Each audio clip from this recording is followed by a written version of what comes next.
আসসালামু আলাইকুম, সবাইকে আন্তরিক শুভেচ্ছা অভিনন্দন জানিয়ে আজকে শুরু করছি আমার আজকের টিউটোরিয়াল। তো আজকে আমরা কথা বলবো জাভার আইও এক্সেপশন নিয়ে। আইও এক্সেপশন দিয়ে কিভাবে আমরা ফাইলটা ক্রিয়েট করতে পারি সেই জিনিসটাই আমরা এখন আজকে দেখব। তো আইও এক্সপ্রেশন দিয়ে ফাইলটা রিড করব আমরা। তো এখানে আমি মেন কথা বলে রাখি, এটা আইও এক্সেপশনটা আছে আমাদের জাভা আইও প্যাকেজের মধ্যে, যেটাকে আমরা ইম্পোর্ট করে নিয়েছি। আর মেইন যে মেথড আমাদের ছিল তাকে থ্রো করছি আইও এক্সেপশন দিয়ে। আচ্ছা, এখন হবে এখান থেকে আমাদের বাকি একটা কাজ। এখানে আমরা কি করব, ট্রাই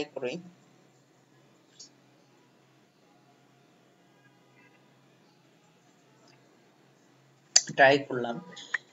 ট্রাইকে আমরা কি করব, যেহেতু আমরা ফাইল ক্রিয়েট করব, ফাইল ক্রিয়েটের জন্য আউটপুট স্ট্রিম এখানে অবজেক্ট ক্রিয়েট করতেছি, একটা অবজেক্টের নাম দিয়ে আউটপুট অবজেক্ট, যেহেতু অবশ্যই নিউ ফাইল আউটপুট স্ট্রিম। তো এখানে আমাদের কি করতে হবে, একটা ফাইলের নাম দিয়ে দিতে হবে, পাথ ডিক্লেয়ার করে দিতে হবে যে আমরা এখানে পাথ কি, কোন পাথের মধ্যে কোন ফাইলটা ক্রিয়েট করতেছি। তো আমি ক্রিয়েট করব সেটা হচ্ছে আমার ওরাকল জি এর মধ্যে জাভা বলে যে ফোল্ডার আছে, সেই ফোল্ডারের মধ্যে ফাইলটা ক্রিয়েট করতে চাই। তো আমি সেই পাথ লোকেশনটা কপি করে নিলাম, এই জায়গায় ইনভার্টেড কমা দিয়ে আমি পাথটাকে বসাই দিলাম। আমরা পাথটা বসালাম, ফাইল নেমটা তার দিলাম না। ফাইল নেমটা কি দিব, ফাইল নেমটা আসলে এই ক্লাস নেমেই আমি ক্রিয়েট করতে যাচ্ছি, সেজন্য আমি এই ক্লাস নেমেই এটাকে দিয়ে দিব। আর এক্সটেনশনটা দিয়ে দিব ডেট বলে। এখানে আমরা এক্সটেনশন টেক্সট, ডকুমেন্ট যে কোনো কিছু দিতে পারি, সমস্যা নেই। এরপরে সেমিকোলন শেষ করে দিয়ে এখন আমরা কার্লি কেসি থার্ড ব্র্যাকেট সেকেন্ড ব্র্যাকেট শুরু করলাম। এর মধ্যে আমরা এখন ফাইলটাকে কি ইনপুট করতে যাচ্ছি, আমরা ফাইলটার নাম, ফাইলটা কোথায় থাকবে সেটা সিলেক্ট করে ফেলছি। এন্ড ফাইলটার মধ্যে কি আমি ইনপুট রাখবো সেটা আমি লিখে দিচ্ছি। আচ্ছা, আমি আপাতত 1 থেকে 10 পর্যন্তটাই লিখি।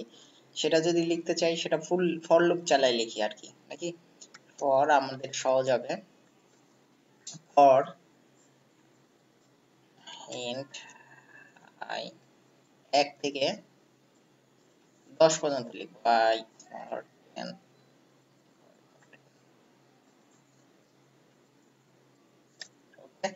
আমি 1 থেকে 10 পর্যন্ত লিখতে চাচ্ছি।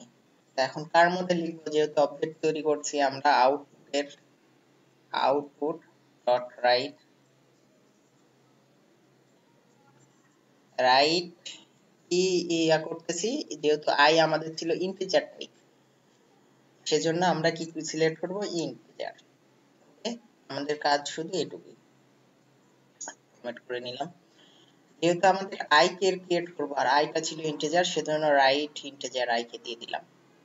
এখন যদি আমার ফাইলটা দেখি, ফোল্ডারটা দেখেন, আমাদের এখনো কোনো ফাইল তৈরি হয়নি। এখন আমি এই প্রোগ্রামটা যদি রান করাই, রান এনিওয়ে, আমাদের বিল্ডটা সাকসেসফুল দেখাচ্ছে। দেখা যাক আমরা ফাইলটা পাই কিনা। হ্যাঁ, আমাদের ফাইলটাও ক্রিয়েট হয়ে গেছে। তো এই ফাইলটা যদি আমরা এখন ওপেন করতে চাই, দেখি ওপেন হয় কিনা। নোটপ্যাডে ওপেন করছি, হ্যাঁ ওপেন হচ্ছে, কিন্তু ফাইল লেখাগুলো দেখেন আমরা রিড করতে পারছি না, এটা রিডেবল নয়। কারণ কি, জাভা সবকিছু বাইট কোডে কনভার্ট করে লিখে। তো এটা আমাদের লেখা আছে সেটা বাইট করে, যা আমাদের রিডেবল নয়। তো এটাকে আমরা আবার রিডেবল করতে হবে।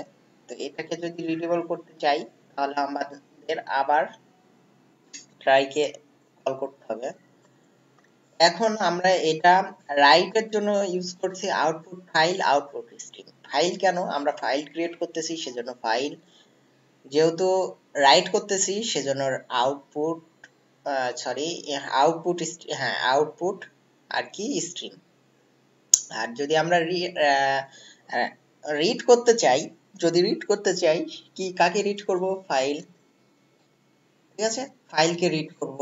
তাহলে ফাইল যদি রিড করতে চাই, সেজন্য আমাদের হবে ফাইল ইনপুট স্ট্রিম। ওকে, হ্যাঁ, আমরা কোনো কিছু রাইট করার জন্য লিখবো হচ্ছে আউটপুট স্ট্রিম, আউটপুট, আর রিড করার জন্য হচ্ছে ইনপুট।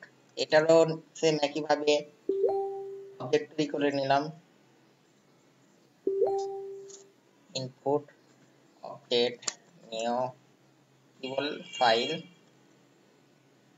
Input stream. এখানে আমাদের সেম একইভাবেই ফাইলটাকে ডিক্লেয়ার করে দিতে হবে। ফাইলটা আমাদের এটাই, যেহেতু এটাকে আমরা রিড করবো, সেজন্য এটাকেই আমি জাস্ট কপি করে এই জায়গায়, ফাইলের জায়গায় পেস্ট করে দিলাম। এরপর সেমিকোলন দিয়ে শেষ করলাম, থার্ড ব্র্যাকেট কার্লি দিয়ে শুরু করলাম। ওকে, এখন আমরা কি করতেছি? ফাইলটাকে রিড করব। যেহেতু রিড করব, সেজন্য আমরা এখন কি করব?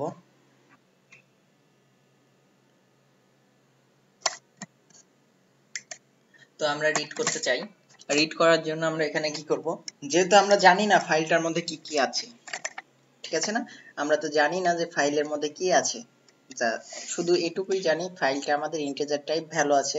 তাই আমরা ইন্টিজার ভ্যালু বলে একটা ক্রিয়েট করে নিই, ইন্ট ভ্যালু। এখন আমরা কতটুকু ভ্যালু আছে সেটা তো আমরা জানতেছি না। ইন্টিজার 1 থেকে 10 পর্যন্ত আছে, না 1 থেকে 20 পর্যন্ত আছে, না 1 থেকে 100 পর্যন্ত আছে, সেগুলো তো আমরা জানতেছি না। যে কারণে আমরা কি করব? হোয়াইল লুপ চালাবো। এখানে কি দেব? হ্যাঁ হ্যাঁ হ্যাঁ, হোয়াইল কে তাহলে আমরা কি করব? ভ্যালুকে ইনিশিয়েট করব। ভ্যালু ইকুয়াল হবে কি?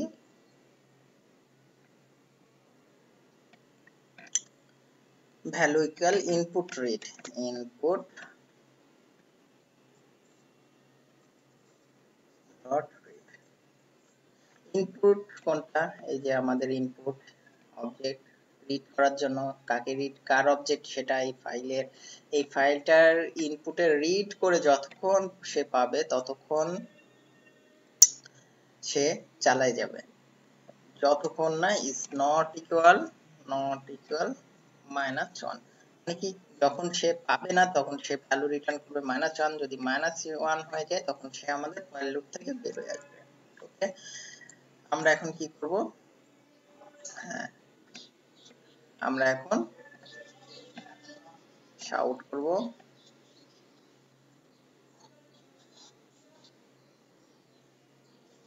সিস্টেম ডট আউট করলাম, কাকে করব? ভ্যালু। একটা স্পেস দিয়ে দিই যেন আমাদের স্পেস দিয়ে দিই। ওকে, তাহলে কি হলো? এটাতে আমাদের এই ট্রাইতে আমাদের ফাইল ইনপুট হলো, এই ট্রাইতে আমাদের ফাইলটা রিডেবল হলো, রিড করলাম। তো এখন আমরা এই প্রোগ্রামটা যদি রান করি, দেখা যাক কি আসে।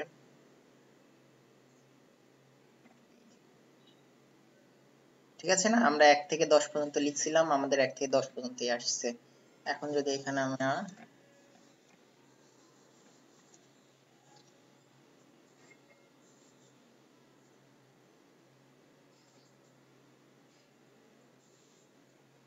একটা করে, তাহলে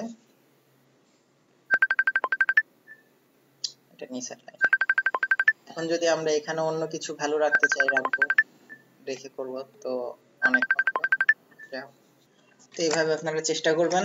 যদি এখানে ABCD দিতে হয় তাহলে ইন্ট না দিয়ে এখানে ইনিশিয়েট ভাবে লিখে দিব একে একে। ঠিক আছে, ওকে, এইভাবে চেষ্টা করবেন। আমরা পরবর্তীতে এটাকে আরো একটু মডিফাই কিভাবে করা যায় সেগুলো দেখব। আশা করি ততক্ষণ আমাদের সাথেই থাকবেন। আর যদি এই টিউটোরিয়ালে কোনো কিছু না বুঝতে পারেন তাহলে আমাকে কমেন্টস করে জানাবেন, আমি অবশ্যই সেটা সলভ করে আপনাদেরকে পরবর্তী টিউটোরিয়ালে জানিয়ে দেব। ধন্যবাদ, ভালো থাকবেন সবাই।